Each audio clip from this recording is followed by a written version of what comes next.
you for having me. My name is Rachele. I use she, they pronouns, and I'm a sex educator at 2SLGBTQ. Awesome. Welcome, Rachele. My name is Courtney, and I'm sitting here with some of our youth here at the MacPhee Centre. We are going to have a bit of a roundtable conversation about all things to do with sex and sexuality today with Rachele and some of our awesome youth. I'm hoping maybe you can introduce yourselves to the camera as well. My name is Malik. I use he, him pronouns. My name is Achilles. I use they, them pronouns. My name is Matea. I use any pronouns. My name is Georgia. I use she, they pronouns. Amazing. Great. So maybe we'll hand it over to Rachele and you can get us started. Yeah, I mean, what even to start with?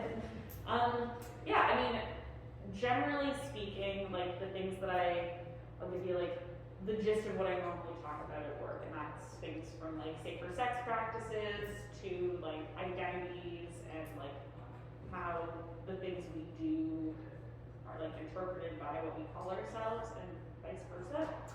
Yeah, and like really what I'm here to do is answer the questions that you have that you know are relevant to people like you. Because I can go on and on talking about like how to use like a dental dam, but realistically, like we all have such like different access to knowledge now than we used to, and so I think like just opening the floor for you all to lead the conversation is kind of what I'm here to do and what I would like to do if possible. How does the different viscosity of glue change use of it? Or how pleasurable or Yeah. So, oh my gosh, lube. I love talking about lube. It's one of my favorite things. Whenever someone's like, "What's your favorite sex toy?" I'm like, lube. That makes literally everything better. Yeah. So, generally speaking, there are like the things to be thoughtful of or concerned about when you're thinking of lube is like the ingredients, and then also the viscosity, the thickness of it. Generally speaking, in terms of ingredients, there's like water-based or water-soluble lubes. Sometimes like within that there's hybrid lubes. Yeah, which has like a little bit of silicone, not enough to damage your toy, but enough to like leave it a bit longer lasting, which is really helpful for like anal sex because the butt doesn't self-lubricate. But water-based lube is usually a good sort of starter spot and like starter option. Just because it works for like most bodies most of the time, and it works for like all toys and like latex barriers and nitrile barriers and things like that. That being said, something like a silicone lube is, a lot of them are kind of made all the same in terms of, I mean that's not true, people who love silicone lube will disagree with me. They're all different, but like for me, who I mostly steer towards water-based lube, silicone lubes all really feel the same. They're all very similar, and they all have very similar viscosities and like thicknesses. Whereas water-based lube is where you really get like a lot of variation. The like long of the short, or the short of the long, whatever the short explanation is that it really is about personal preference. Some people like a liquidy lube, some people like a thicker lube, some people like if they put it on top of a toy, they want it to stay on the top, and some people like when it runs down. And it really depends. However, something that can be more helpful when it comes to, especially with like butt sex and things like that, is a thicker lube because it provides a little bit of cushion. So yeah, like a little, exactly, some cushion around like when you're trying things out, a little bit more of like a barrier. And also it was a little bit longer lasting, just because something that is more like liquidy or watery would probably dry up a little faster. Something that's a bit thicker won't have that effect. So that's the short answer. Talk about lube for days. I love them. Awesome. Do you have recommendations for them? Where to get lube and what lube and Definitely. Yeah, so I mean the thing about lube is that you can get it at the drugstore. You don't have to like enter a sex shop, which might be difficult depending on your age. The thing that you want to watch out for is certain ingredients like glycerin. Glycerin is in a lot of drugstore lubes, but not all of them. I recently found out some of them have other things. And glycerin is one of those ingredients that like some bodies will like love glycerin. And it's one of those ingredients that like is really, really wet when it's wet, but once it dries, it gets a bit sticky. And so for some people that causes irritation. And for other people, they're like, I just don't want to feel sticky. When I'm being wet and like slippery. So that's one of the things. But yeah, if you can avoid glycerin, or if you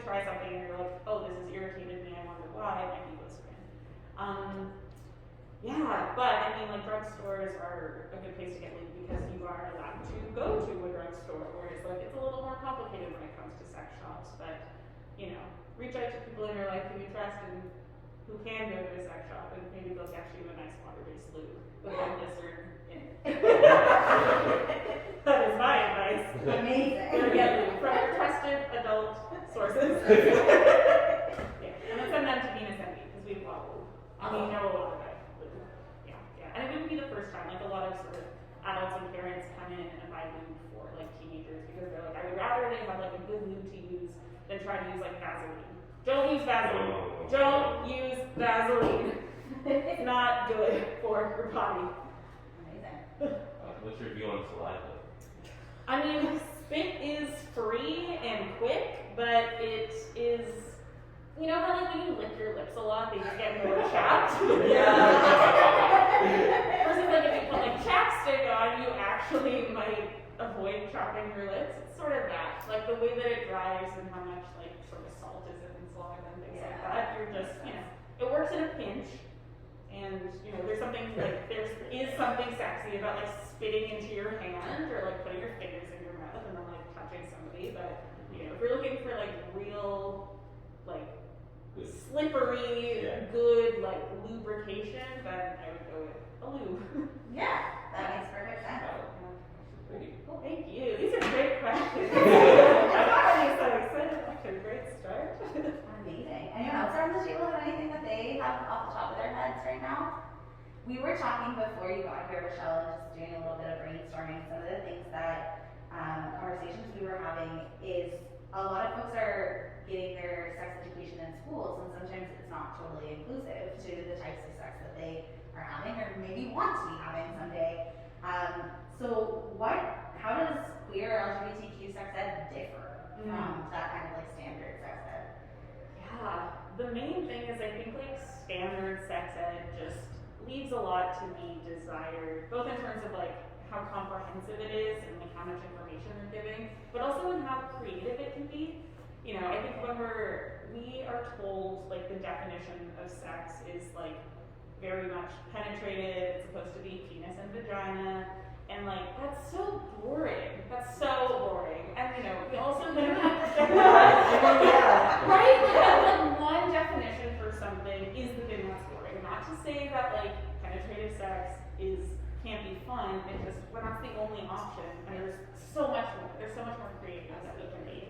Yeah, and you know, a lot of that comes from like what we think the purpose of sex is, which is like a lot of people think it's to procreate, but personally, and Venus Envy, we like firmly believe that like pleasure, what we're meant to be doing is like enjoying ourselves and our bodies and other people's bodies in like safe and fun and exciting ways. And so, you know, we sort of get stuck on this like route of what we think sex is supposed to be, and it just like doesn't leave room for creativity and conversation. Yeah. Awesome. You were saying that like the textbook in school definition is kind of just penis and vagina. What would be your definition of sex? Ooh, it changes all the time. I will start with that. At one point it was like if everybody who's involved is like experiencing pleasure, then it's sex. And I'm gonna stick with that, right? Like that's when that feels good because like why is like me masturbating not sex? Like it's just sex with myself. Yeah. Or like solo sex or something like that. Or like if I were to have like a big orgy somewhere, then like that would be sex, even though it's not sort of this standardized definition that we have. But we're all enjoying ourselves. And you know, it's at one point I used to like define it based on like activity, but then I was like, oh, that's such a like straight thing to do. Yeah. Define sex by a specific activity. And I was like, that doesn't work for me, obviously. Yeah. Yeah, things like that. And you know, I also think when we define sex too like literally or too specifically, it sort of means we have to define other things. Like I always think of the word like foreplay, things that are supposed to like lead us to the final act. But like if I look at the definition of foreplay, I'm like, well, that's like 80% of what I'm doing. When I think I'm having sex. And so, you know, the more definitions we have that are very concrete, the more like other definitions we have to have, which can both like hinder us and sometimes push us forward into something else. And so it's not very complicated, but I think there's just exactly. Because sex really is what you define it the main thing that I always tell people is like, if you are calling something sex, make sure the person that you want to have sex with knows exactly what we're talking about. And so yeah, that's why I don't really use like definitions necessarily. Usually I'm like, do you wanna like explore something sexually and like see what happens? Here's exactly what I would like to do. Yeah, very specific, very intricate most of the time. Does that line up with the way that you're talking about sex and the way that you've understood sex? At my school, we've learned basically nothing other than how to prevent STDs. That's it.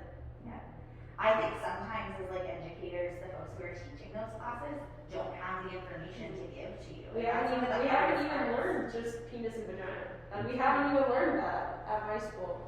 So we learned basically nothing.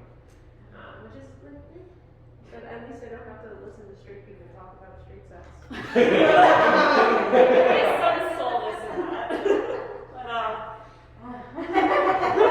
you get to avoid something. And, yeah, I had a really weird sex education experience when I was in school. Yeah, like they gave me a lot of information, like a surprisingly a lot of information on like penises. They were like, here's how you can perform like oral sex to a penis, and I was like, oh, okay. I mean, they didn't like specify like what would feel good. They were mostly like, you can do this, and also you should like wrap it up, that kind of thing. But they not once talked about like vulvas or butts or like any other. They never talked about nipples. They never told me how much I would like my feet being licked and kissed. I mean, to be fair, I was in like grade 6. You can tell me what kind of kinks I might have later on in life, but you know, like it was really specific and very much like associated with what like a straight man is supposed to like come to expect from sex. And so maybe one of the reasons I didn't come out for a long time is because I was like, my pleasure doesn't matter. Yeah. Which is so sad. I'm not gonna sell it, Court. I'm not gonna tell a bunch of people about it. Is pleasure something that you talk about in schools at all? No. Absolutely not. No. With my experience, they mainly talked about masturbation. They would mainly talk about male masturbation and not female masturbation, as well as like penis and vagina. My grade 5 teacher was really lovely. I love her, and she that's genuine. She did teach us some things about like queer sex, but because I think it wasn't in the curriculum, I think she wasn't like necessarily allowed to do that. Yeah. But she was very supportive and very educative. I think that's right. Yeah. That actually leads super well to a question that you asked me when we first sat down at this table before we even got on. Is like, why do we build this up to be something so huge, something that we can't talk about? Like, why is sex such a taboo thing? Why are we just sitting down now to have this conversation? What do you think? I don't know, but I've like tried talking to my mom about it and be like, oh, well, like, you know, and she's always like, oh, well, I want to have this conversation, but I'm struggling so hard because when I was growing up, it was so hard to like talk about this because this was just like such a big thing to talk about. Yeah. Well, yeah, but I want to talk to you about it. Yeah. And then she's like, I can't talk about it. And I think the thing is like, you've got a really good mom who you have a great relationship with, and it's still very uncomfortable to have these conversations. That's tough. Yeah. I think it's because it's more of like a personal thing. Yeah. For some people, like there are some people who can like absolutely go off and talk about their sexual experience, but then there are other people who think that's a for me thing. That's what I want to keep to myself. Yeah. You know, instead of so that would also make it harder to even like educate people on it because they still see that as a very personal moment. Yeah. I guess when you know it can be for some people. I think it also like usually happens in a bed behind a closed door, and that is often a private situation. So I think historically that would make it private, and then Yeah. I think that's also, definitely. I think also like even portrayed in the media, it's seen as like this sacred thing. Your body is a temple. It's seen as like this like sacred thing, and because the media media has a very big effect on like just what you think in general. And there's also just a lot of stigma around it in general for whatever reason. But yeah, I think mainly media. It's the media. Big influence. I also think, and this might date me a little bit. This is before my time, but I know of it. But I think about we actually had a really, really, really beneficial piece of law come in through our previous Trudeau Prime Minister, Trudeau Senior, who really separated the public from the private space in terms of sexuality. And what those laws were really trying to do in a lot of ways, I think, was to make it a lot more safe for LGBTQ folks. But what they actually ended up doing is saying sex is a thing that gets relegated to the private sphere. It has to exist in the private sphere. And so we've had even a long history of our laws telling us that sex is a thing that happens behind closed doors in our country here. In recent enough history that it influences us. Mm-hmm. Yeah, and like how much of our law and like the way that we sort of like navigate our world is also like influenced by like religious like expectations and sort of those like puritanical beliefs. That word, I always laugh at that word. Well, do you know what the word puritanical means? Do you hear that? Have you ever heard that before? Big words, don't know. Big words. Like the way that I understand it, I don't know if you like a better definition. You know, that's sort of like Christian way of believing, sort of, you know, like sex is made for the home, sex is only between like these two types of people, only during these times when people are like married or whatever. And that we can't talk about it and we shouldn't be doing it anyways. Yeah, and this idea that like pleasure isn't valid. Yeah, and this gets brought up in like a lot of the stuff that I've studied through my master's, like looking at sexuality and stuff. And yeah, that like pleasure is something that you have to earn. Same with like recreation and like fun. Like fun is something that you have to earn, and you can only access it after you've done all your like other responsibilities. And you know, we have a lot of responsibilities now, and a lot of them are like made up. You know, like that piece always. No, like we all deserve pleasure, and we all deserve fun, and like to know ourselves, and we shouldn't have to like finish your homework, whatever. The worst for that because I will procrastinate until literally the day before. Yeah. Okay, guys, I gotta do it. Just remember that I have homework this week. And that's anyway. But, you know, like we have these really specific expectations about like personal responsibility and responsibility to like the greater good in some way. And so how do we, I'm always wondering like how do we push that away and be able to like look at ourselves without being like me, only me. Yeah. And it's also like the world, like society really tries to like push you down into thinking that you're like a dirty person for exploring yourself and like enjoying yourself, not just by yourself with other people. And like they try to like push that onto you that you're just like you're gross for doing that, especially at like a younger age.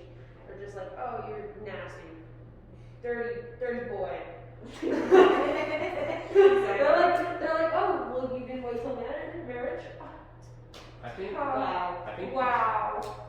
touching on what you're saying, I think that there is that, and I think there's also the opposite of influence of wanting, I want to say stereotypically men to be hypersexual as well, but the opposite for women for whatever reason. Yeah, and I find in today's like shows, TV shows, like Riverdale, for example, they do that a lot. Like they're like, oh, we're 24-year-olds playing teenagers. Look at us having pretend sex. You should do that. And then as soon as the child does that, they're either uneducated and something goes wrong, or they do it and then people are like, oh, nasty, dirty. Or dirty bird. It's like, oh my god, you can never get anything right. What do you want from me? It's a damned if you do, damned if you don't kind of situation. Because they're like, well, we're going to give all this media where we're gonna sexualize the people who are around your age, but then if you do anything like we just described at all, shame on you. Yeah. We're talking about hypersexuality in school, which I was pretty much enjoying. Well, not the so much hypersexuality part, but the more education part. And it's just like for for males, it's just like you have to be big and strong, and you have to like beer, you have to drink a ton, you have to get all these women and have sex with every single one. You'll be such a champ, like. And then and I'm like, and it's like you have to be pure and dainty and dainty. Shut. And soft and like if you have to have one sexual partner who you're loyal to, and if you cheat on him, if you go with another man, you break up with him, go with another man. Oh, what are we gonna do with you? You're so over here. Like it's such opposite. Yeah, and like, sorry. Like today, like, it's like, oh, if a guy actually is nice to a woman, it's like, sin. And then if a woman is like exploiting herself and like actually enjoying her body, even if she's a virgin and she's just dressing how she wants, everyone's like, you belong to the streets. And then if you're gay, everyone's like, you're gay, and you're like, no.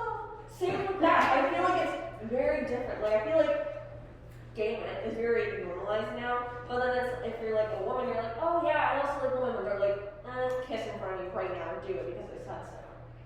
Yeah. Like, oh, you're a Yeah. virgin. Yeah. To prove it. And then if you're a man, you're just like, oh yeah, I also like men. They're like, cool. They're like, that's cool, cool, chill. chill. Like, and then it's just like, Yeah. they're like, do it right now in front of me. And it's like, we're not to be sexualized. Yeah, the validity of different sexualities Yeah. is different for whatever. Some reason. Yeah. A trend that I really notice is, like, there's a lot of, at least like amongst men, there seems to be this inherent understanding of like gay men because there's still an attraction to men, but like the idea that like a woman, and I'm speaking on like binary terms right now to simplify, like especially in this thing around when we're talking against men, but like they can understand an attraction to a man because they're like, it still revolves around me as a person, me man, penis, whatever. But when it comes to like women being attracted to women, they're like, well, that can't be real because my penis is not involved. And then like even with that, it's like, oh, you like women? Who's the man in the relationship? That's literally not the point. Yeah, literally the point was that this didn't. And like, there is none. There is none. That's the point. Exactly. I'm also super curious how this sits with those of you who like have a gender identity that's not super cis or that is not like that's fluid, that shifts. Like when you're showing up in spaces where you're divided by gender or you're taught by gender, like what does that do? How do you show up in those spaces? I just don't think we should be like divided or taught things based on gender as well, because if you're going to be teaching one group something, you should also probably be teaching the other group something. If you're teaching like boys about safe sex in that way, then you should also be telling girls about safe sex in the same way, because it's not like only one side needs to know that information. Everyone needs to know that so they can be safe. And to know if someone is not going by those rules, Absolutely. And I know that there are risks when it comes to, there's a lot of risks when it comes to straight sex. Like when it comes to penis and vagina, there's a lot of risks for the baby. STDs, like there's a lot. There is a lot, and also it can hurt. But I know there's risks when it comes to like, traditional gay sex. I'm just going off based off of what Taylor. When it comes with gay sex, there's risks when it comes to anal or just like there's risks. I don't know what happened risks, but There's risks. I don't really know what risks come when it comes to like lesbian sex or sapphic sex. I don't know. I love the term sapphic sex. Sapphic It's sex. just- In general. Yeah, so exactly. It's like the term sapphic.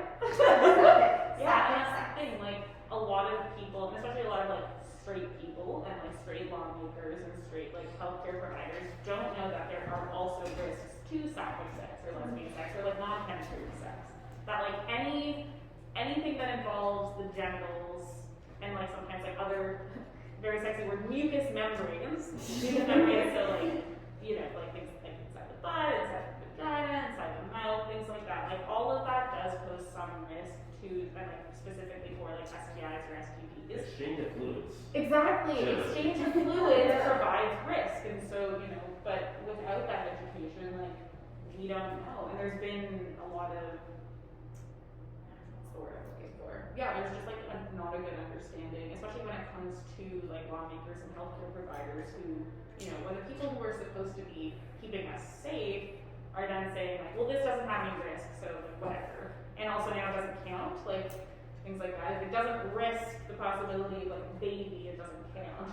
Yeah, it's super tough. Yeah, but the school system doesn't give us a lot of information on risk that isn't, that is like around like sapphic sex or lesbian sex or like maybe just non-penetrative sex. But yeah, not all, but like most of the STIs that we're all supposed to be afraid of, or at least supposed to be conscious of, are like possible through like, even if it's just external like genital to genital contact. So like rubbing a vulva against another vulva can still like spread things like like herpes and like certain strains and like I would have to look into this more specifically, but anything that like any fluids that pass through like other fluids have the potential to pass like gonorrhea and chlamydia and things like that. And like my knowledge on STIs is not as clear as like the sexual health center. They're really they have so much information on those kinds of things, but yeah. What is A what? what the word that you said there going to be? Vulva! Oh! Yeah. Yeah. So generally speaking, there are there's so many variations of genitals. Usually the way that we understand genitals from like a binary perspective is like penises and vaginas.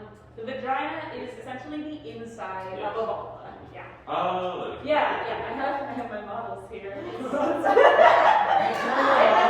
Vagina one. Yeah, this is a vulva. Oh.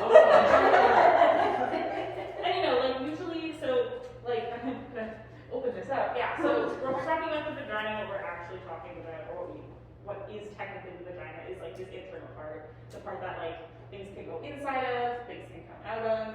And there's some fun stuff in there. I was just eating it. When we're talking about the vulva, we're talking about everything. So labia, the clitoris, also the opening of the vagina, just kind of this whole section. Yeah. Why do you think that is? That we call the whole thing the vagina instead of identifying it by what it's actually called. Right, like where misinformation comes from. Yeah. I mean, personally, I think it's because the vagina is sort of more related to reproduction. That's the part that something can go inside of. And not to say that a penis can't rub up against the folds of the labia, that would actually feel pretty nice. But usually when we, the way that we define sex, the way that we define body parts is very much how they're used to do the things that our society wants them to do. So our society wants reproduction and not pleasure, so we're focused on the vagina. And just have very little information on the rest. Yeah. That's what I think. That's a great answer. Yeah. Thanks. Awesome. I'm looking at our list here because we've been writing stuff down the whole time frantically. And I see that there's some curiosity around toys. Yes. Can we talk about sex toys for a little? Yeah. Are we into that? Okay. Yeah. I mean, so in terms of sex toys, there's so many places that I can take this conversation, whether specific questions that you have about toys, or? There's a lot of questions that we ask. There's so many. Let's talk about dildos and stretching and sizing. Sizing, oh gosh, yeah, so, where do I even start? So,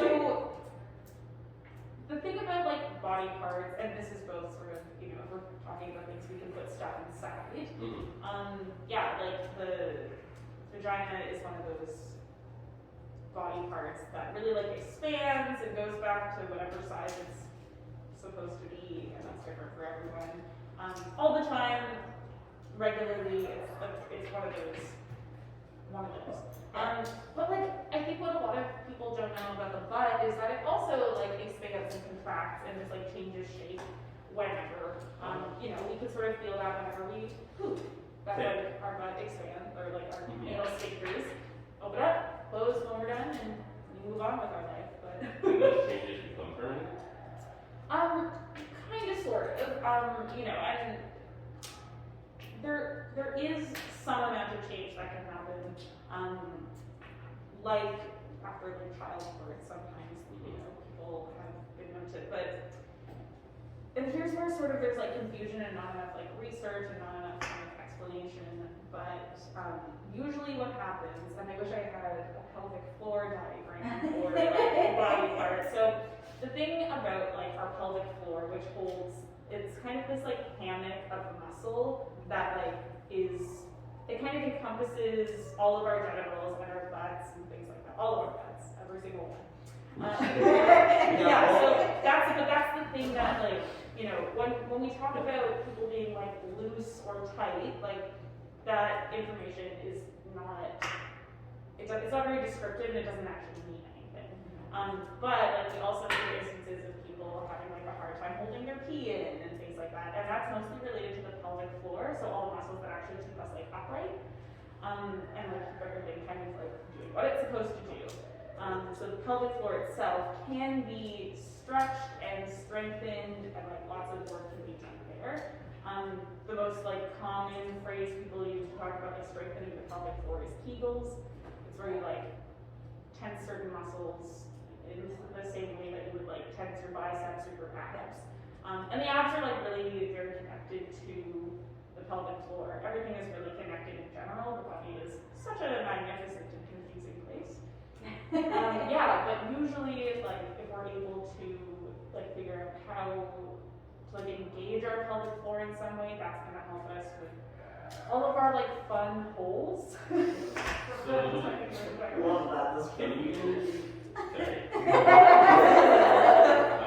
Can you increase like the size of things that you can fit inside certain holes?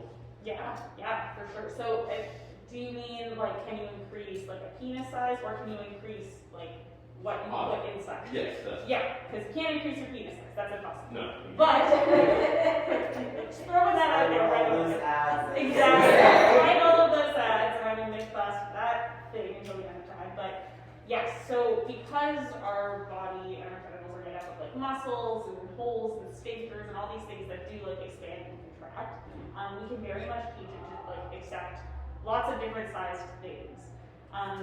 Yeah, I mean, and like we've seen this from the way that like babies can come out of the vagina. Yeah. So would that not be referencing the loose and the tight topic? Such a good question. It like kind of does and it kind of doesn't. Like I think that there's an assumption that people like should be tight because if they're loose, then it's like not going to be pleasurable to put something in. But really, what it is like are our muscles relaxed or are they very tense? And so, relaxed, tense. Yeah, and so like, I don't know where I'm going with this sentence. So it's like, it's not that the whole is increasing, it's that the muscles are more relaxed or worked out. Exactly. So like if your muscles are exercised, then you're able to do more of the, I'm gonna say heavy lifting. I'm not sure if that's the right metaphor, but is that the sense? Yeah, exactly. So, you know, and I think that there is a lot of, I mean, we hear terms like like someone being loose and to indicate that they've had too much sex. Yeah. But that's like not really possible. Like if somebody is loose, it has nothing to do with the fact that they've had sex. It probably has to do with like internal organs having an issue and then leading to like prolapse, which I won't get into that because that is a whole other can of worms and related but sort of unrelated. But yeah, like, and we don't want things to be like too tight because it means we're like tensing our muscles really a lot, and that's what makes like penetration, if that's what you're interested in, a lot more difficult. Because when we are too tense, and it could be from nerves or it could be from like different like ways that our bodies interact and different things like that. Are you curious about making anal sex more comfortable? Is that what you're talking about? Like, I'm thinking generally. Okay. I just wasn't sure, like, are we talking about a specific organ or process? Would there be a conversation if you did get specific? I mean, not necessarily. Like, I think the same like general rules sort of apply. Where like if we're like really clenched and tight, it's going to be hard to put anything in, regardless of size. And if we're nice and relaxed and feeling good and we lube up, then we can put lots of different sized things into our butts or into our vaginas. So yeah, cool. Yeah. Sorry for the recording. Can you write down how to get comfortable and be not tense in those sexual situations? Like right now for later. Yeah. I think that there's actually lots of great pamphlets and stuff at MacPhee that already kind of like outline that Rachele probably created. That I can get for you. Like we can probably get some stuff. Yeah, you can also just get them online. Yeah. Oh, that's great. Yeah, on the MacPhee website. Great. It's like how as a teenager, how do you get like certain things like condoms, dental dams, lube, if it's even possible to get toys as a younger person who's maybe doesn't have the access to a sex shop. Yeah, and that is a great question. Yeah, I mean, one of my favorite things to do is. Who is wailing? It's Rich Break Camp here, and there's a whole group downstairs just wailing away. Yeah, so I mean, I always recommend people like start out with what they have. So hands, pillows, anything that you are. I mean, I wouldn't just like go sticking like vegetables inside. That's not ideal. Although if you put a condom on it, and like sort of, I don't want to go too into detail, but yeah, if you put a condom on a carrot, technically speaking, and it fits properly, technically speaking, do what you want to do with it. But also like don't do that. Yeah, I mean, a great way to figure out what you like, and sometimes toys are not super accessible to us, and like until we're like we turn 18 or 19 or whatever, is just like using your body parts, like using the things that you have. It can be tricky depending on like how your body works and different sort of body parts that you have, what's like accessible to you or not. I'm always like, our like hands are our best sex toys, and they're like our longest sex partner. Or like our longest term sex partner. They're probably not as long as some of our. Thank you for finding things that are just like part of our everyday lives and being able to sort of like play with that, to touch our bodies and not be afraid to do that. So important. I've seen a lot of like parents come into the store and be like, I want to buy my kid a sex toy. Is that a weird thing to do? And I'm like, no, like they can't come in themselves, so get your kid a sex toy. It's all parents watching this. Get your kid a sex toy. There's parents inside of themselves. I think that's the thing, right? It's like young people are sexual beings and they're going to access sex. Exactly. How much barrier do you want to put in the way of them having access to safe sex? Exactly. And that's the real crux of it. And I think the real reason that we all gathered around the table to talk today is like, let's demystify some of this. Let's realize that we can have these conversations and we can do it safely across identity groups and across experiences and it's just so important to me. Yeah, absolutely. And that's the thing, like if we aren't able to provide youth with like tools for safer sex practices, then more likely they're gonna find less safe routes. Yeah. Like that's what, I don't know, a lot of us did as teenagers. Like I remember, Yeah. I have to do it this way because I don't have access to anything else. I was so ready to just like have sex with another human being really before I was ready. Because I was like, this is the only way that I can experience pleasure. And then I was like, when some of that wasn't working super well, I was like, I guess I'll just go touch myself. And then I was like, oh, that's worked a lot better than I thought it would. Didn't know it was an option before. Yeah, absolutely. Just going back to your question a bit. So, parents for sex toys, and for other years to be parents, anything else? Like condoms, lube. Yeah. Right, yes. Yeah. So this one is, I mean, and it depends on sort of like if when you go to a drugstore or like a grocery store, like they do have condoms there and they're like pretty accessible in terms of like price and things. Also, it's possible to cut a condom into a dental dam. Yeah. The youth project also has them. Yes, right? Don't know Yeah. how comfortable they are, just randos coming in and out. Yeah. They're there. Yeah, exactly. So like there are definitely some sort of like local resources. Youth Project is great. I think the Halifax Sexual Health Center would also be able to share some of that. Also a great time to like push for spaces that you already access to get some of those things in.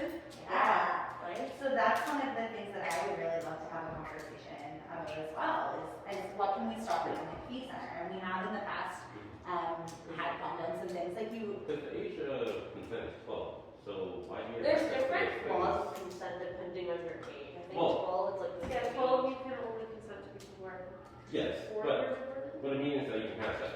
So why are the things that make sex pleasurable and safer not accessible until years later?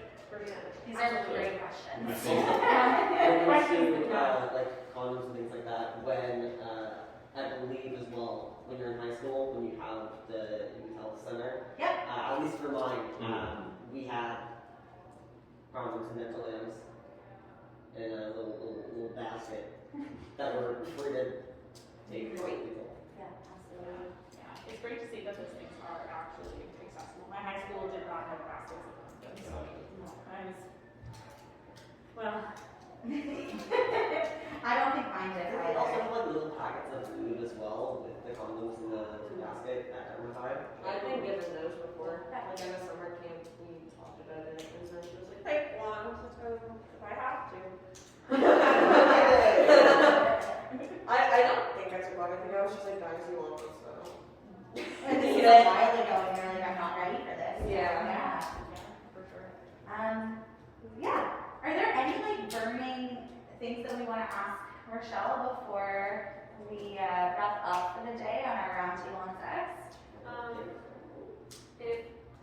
As a literal child, how do I find a way? Like, let's say, for example, that my mom or parent was not a great parent, and I didn't have a very good relationship with them, and I wasn't able to talk to them about safe sex and like getting an STD test. How do I come about going across that? Especially since I feel like most of them are at hospital and stuff. You have to like, and especially as a youth, I can't drive yet. So, and once you do reach 16, you have to have at least a little bit of experience before you can drive on your own. Yeah. Right. I think my first sort of like recommendation is, and like also for finding more spaces, because like there are some, so STI tests can happen, certain STI tests can happen with like, kind of any healthcare practitioner can do that. They just have to send it to a specific lab, and that lab was closed during most of COVID because they had to do other testing and stuff like that. So now they're back open, so people can actually send like blood work and like, I was gonna say piss work, which That's what I'm calling it from now on. samples. Urine samples, piss work, same thing. Exactly. Gotta go to the doctor to get piss work. I'm not having a Thursday, but my partner's gonna hate it.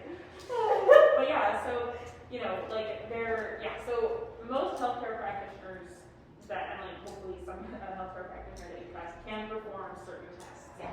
Yeah. Blood tests, you will have to go to like a blood testing lab.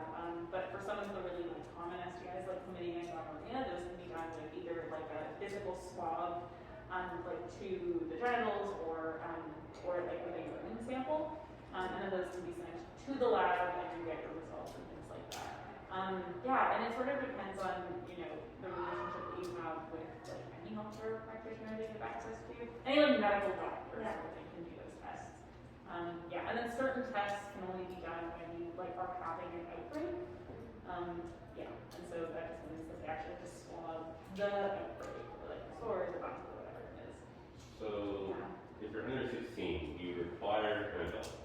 Is that I think so. Yeah. cool? Yeah. And okay, so that's Is it 16 and under, or is it like a 16? How do I Like do that. that? Like Yeah. you'll be right, 15 and under, right. but until you're 16, then you can't. These are great questions, and I don't know if you have the answer because I've had a really hard time seeking It answers also, to these I questions. think it also might depend on the place that you go to. I think it's It was like Like I different interpretations of the rule. Yeah. So you could be like 16 and under, or like Oh. under 16. I think that the thing that I want to, I guess, share in this circumstance where we're hitting the spot where like we're not really sure where the rules are and stuff. Not every person who shows up to the table to have these kind of conversations has every piece of information, and particularly because so much of it is so hidden and obscured and behind closed doors. But what I think that I would really like to do as the MacPhee Centre is make commitments to folks to be able to continue to seek this information for you and seek it with you and find ways that we can support you as you're trying to figure out these sorts of things.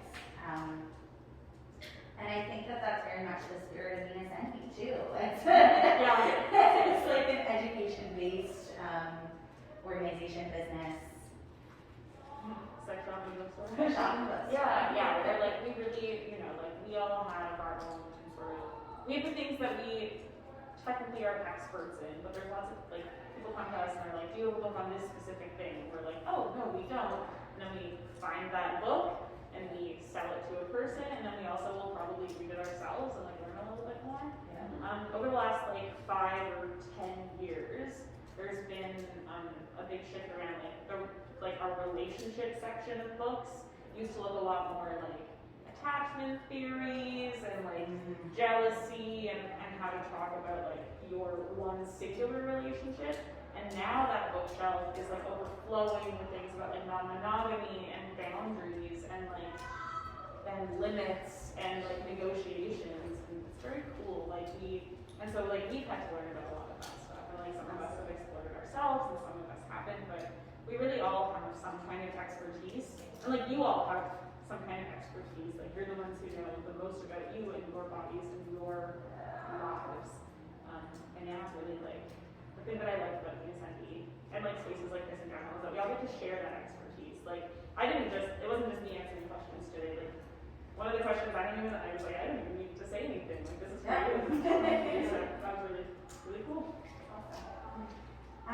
Well, I'm going to say it's probably time to wrap up, but I want to say a huge thank you to Rachele for joining us here today. Thank you all for having me and for being here and chatting and talking about Shira.